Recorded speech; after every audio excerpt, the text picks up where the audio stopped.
ইমাম রব্বানি মুজাদ্দিদ আল ফিসানি শেখ আহমদ সরহিন্দি রহমতুল্লাহি আলাইহি তিনি তার মকতুবাতের মধ্যে উল্লেখ করছেন খণ্ড নম্বর 2 পৃষ্ঠা নম্বর 59 এবং মকতুব নম্বর 34 সেখানে তিনি খুব সুন্দরভাবে উল্লেখ করছেন মুজাদ্দিদ আল ফিসানি হযরতে শেখ আহমদ সরহিন্দি রহমতুল্লাহি আলাইহিকে যদি এক পাল্লায় রাখা হয়, বর্তমান যারা ইসালে সওয়াবের বিরোধিতা করে আমাদের 4 দিনার ফাতিহা 40 ফাতিহা বছরি ফাতিহাকে যারা বেদাত ফতোয়া দেয়, তাদের সবাইকে যদি আরেক পাল্লায় রাখা হয় তাহলে মুজাদ্দিদ আল ফিসানির ইলমের পাল্লা ভারী হবে।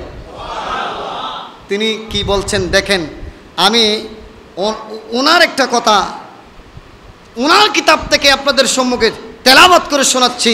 তিনি বলছেন, কয়েক বছর পূর্বে আমার একটা অভ্যাস ছিল, বলেন আমার একটা অভ্যাস ছিল, যখনই আমি কি করতাম, अगर खाना पकाता तो अरवाह मुतहरा आले आबा के साथ मखसूस करता था। सुबहानाल्लाह বলেন।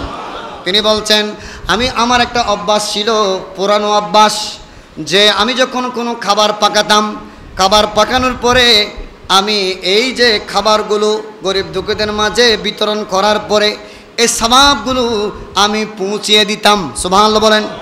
নির্দিষ্ট আত্মাদের নিকট, पवित्र आत्माদের निकट इस सवाबগুলো पहुँचाताम और हुजूर पाक सल्लल्लाहु अलैहि वसल्लम के साथ हज़रत अमीरुल मोमिनीन अली रज़ियल्लाहु अन्हु और हज़रत माँ फातिमा रज़ियल्लाहु अन्हा और हज़रत इमामैन को शामिल करता था। আমি আমার নবী रहमतुल लिल आलमीনের সাথে मौला अली माँ फातिमा इमाम हासान इमाम हुसैन रज़ियल्लाहु अन्हुमদের पवित्र आरवाहे मुकद्दसर मध्य सवाबगुलो पहुँचाताम। सुबहानाल्लाह बोलें।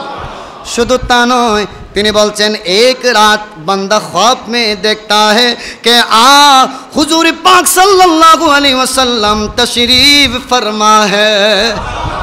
एक दिन आमी स्वप्नेर मध्य देखते लागलाम এই যে প্রত্যেক দিন সওয়াব পৌঁছাতাম, এটার কারণে একদিন নবী রহমতুল লিল আলামিন আমার স্বপ্নের মধ্যে তশরিফ আনলেন। সুবহানাল্লাহ বলেন। ফকির उन पर सलाम अर्ज करता है, देरी করলাম না, দয়ালু নবীকে আমি সালাতু সালাম জানাতে লাগলাম।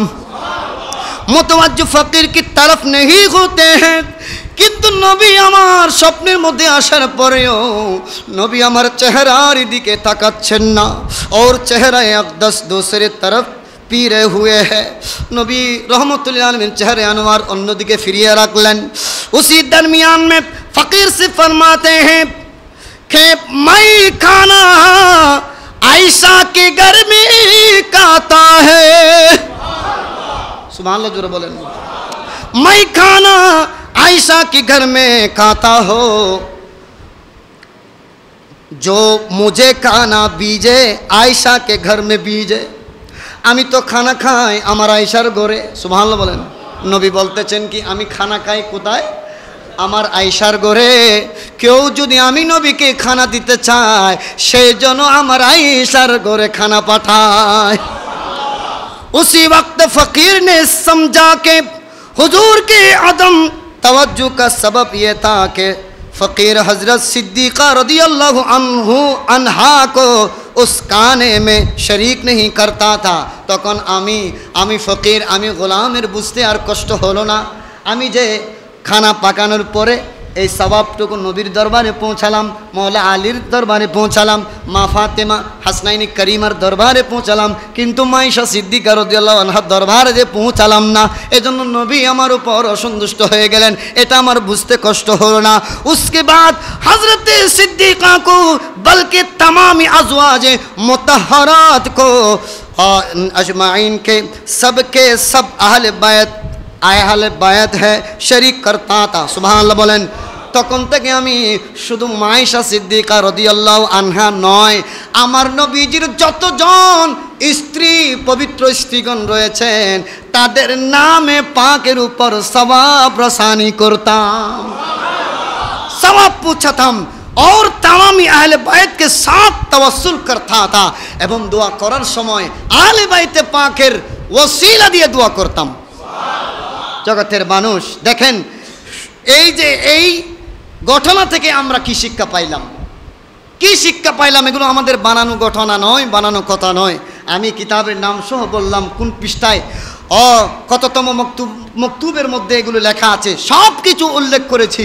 এখান থেকে শিক্ষা হলো, প্রথমত ইসাল করলে সওয়াব পৌঁছালে এটা পৌঁছায় মৃতদের নিকট, বলে না মৃতদের নিকট, যারা দুনিয়ার জমিন থেকে চলে গেছেন তাদের নিকট পৌঁছায়। আর আমার নবী মায়েশা সিদ্দিকা রাদিয়াল্লাহু আনহার নিকট পৌঁছান নাই বিদায় নবী অসন্তুষ্ট হয়েছেন। এখান থেকে আমরা বুঝতে পাই, তাহলে বোঝা যাচ্ছে এই যে সওয়াব রাসানি করা, সওয়াব পৌঁছানো, ইসালে সওয়াবের মাহফিল করা, এটার উপর আমার নবী রাজি আছেন।